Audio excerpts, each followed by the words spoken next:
Hello viewers and welcome to Science TV Brief News. You are with me, Catherine Govi, and my sign language interpreter doing the voicing, Tobias Omondi. On our first item, the Social Health Authority, that's SHA, has partnered with key healthcare stakeholders in order to ensure the uninterrupted delivery of quality healthcare services across the country. In a meeting chaired by SHA chairperson Dr. Abdi Mohamed, representatives from the Kenya Healthcare Federation, that's KHF, and the Kenya Association of Private Hospitals convened to discuss the implementation of a unified, transparent, and sustainable healthcare system.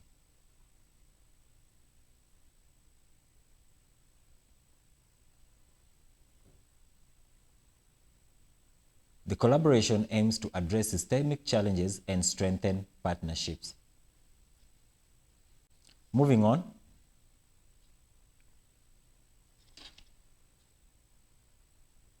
five chiefs in Mandera County who were abducted by suspected Al-Shabaab militants earlier this year will be recognized by the state for their resilience and dedication to public service. Interior and National Administration Cabinet Secretary Kipchumba Murkomen announced the commendation during Jukwaa la Usalama Forum that was held in Elwak. The chiefs who were kidnapped in February and held captive for 2 months will be honored for their bravery and commitment to their communities even after enduring such a harrowing ordeal. Moving on,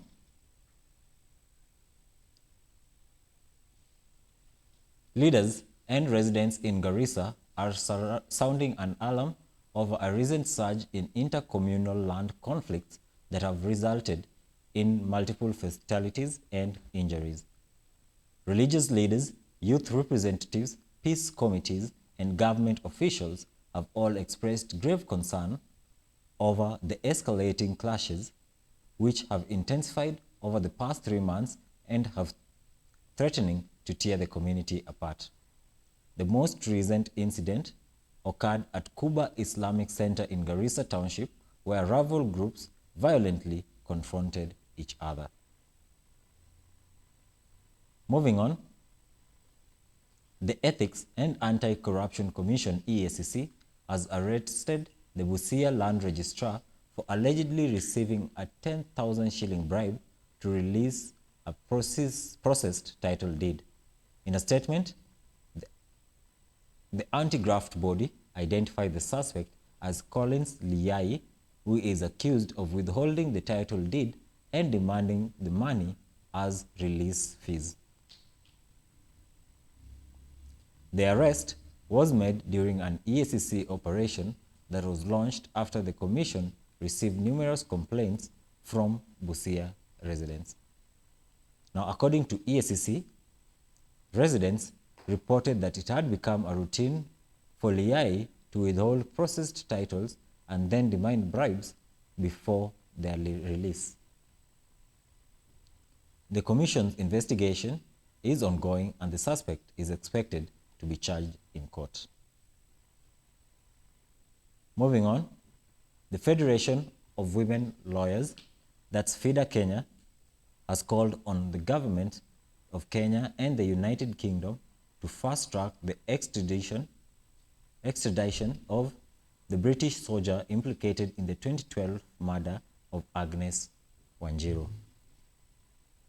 In a statement released to the public, Fida-Kenya urged both governments to ensure that the suspect is brought to face murder charges before a Kenyan court.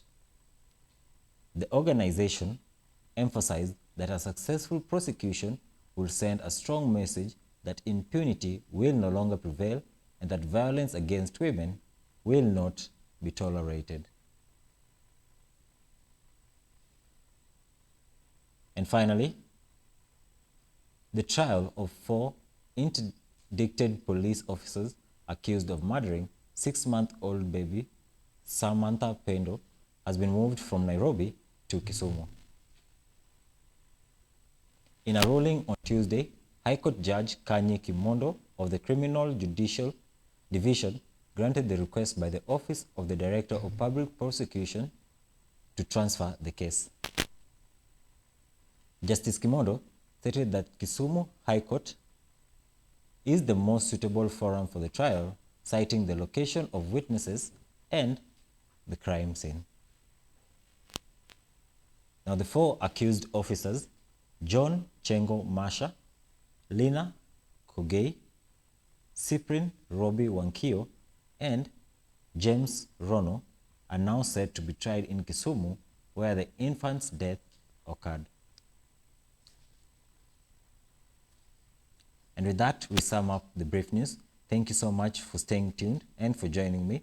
You've been with me, Catherine Govi, and my sign language interpreter doing the voicing, Tobias Omondi. Have a good evening.